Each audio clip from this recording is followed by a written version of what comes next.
என் பிள்ளைங்களோட ஸ்கூல் கிட்ட இருக்கிற பெட்ரோல் பங்க்ல தான் நான் யூசுவலா பெட்ரோல் போடுவேன். இங்க எங்களுக்கு பெட்ரோல் எவ்வளோன்னு பார்த்தீங்கன்னா, லிட்டர் வந்து நம்ம இந்தியன் ரூபீஸ்க்கு பார்த்தீங்கன்னா, வெறும் ரூ. 52 தான் வருது.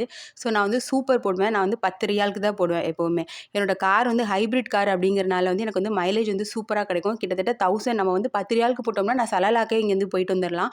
அந்த மாதிரிப்பட்ட கார் தான் இந்த கார். நான் வண்டி ஓட்டுறச்சே பார்த்தீங்கன்னா, பயங்கர ஃபோக்கஸா தான் வண்டி ஓட்டுவேன். என்னால கழுத்த அந்த பக்கம், இந்த பக்கம் திருப்பவே முடியாது. ரொம்ப பயப்படுவேன். பயந்து பயந்து தான் வண்டி ஓட்டுவேன்னு சொல்லணும். ஆனா பயங்கர ஃபாஸ்ட்டா போவேன். அதே நேரத்தில கொஞ்சம் பயப்படவும் செய்வேன்.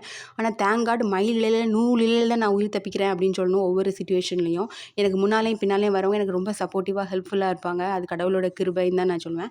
என்னோட சின்ன பொண்ணு பார்த்தீங்கன்னா, என்ன வண்டி ஓட்டவே விட மாட்டா. அந்த நேரத்தில தான் அம்மா கொம்மான்னு வந்து என்ன வந்து விளையாட்டு காட்டிட்டு அந்த மாதிரிலாம் பண்ணிட்டு இருப்பா. அப்ப ரொம்ப ரிஸ்க் எடுத்து தான் வண்டி ஓட்டுவேன். ஆனா நான் எந்த சிச்சுவேஷன்ல வண்டி ஓட்டுறேங்கிறதே தெரியாம என் பின்னால வரவங்கலாம் சிலப்போ எனக்கு ஹார்ன் அடிப்பாங்க. அப்ப எனக்கு உண்மையிலேயே கொஞ்சம் மனசு கஷ்டமா இருக்கும். ஆன்லைன் கிளாஸ் ஸ்டார்ட் பண்ணிட்டாங்கன்னு சொல்லி மெசேஜ் வந்ததும் அப்பாடா எனக்கு பயங்கர சந்தோஷமாயிருச்சு. இல்லைன்னா டெய்லி 1 ஹவர் நான் தானே அங்கேருந்து வெயிட் பண்ணி கூட்டிட்டு வரணும்.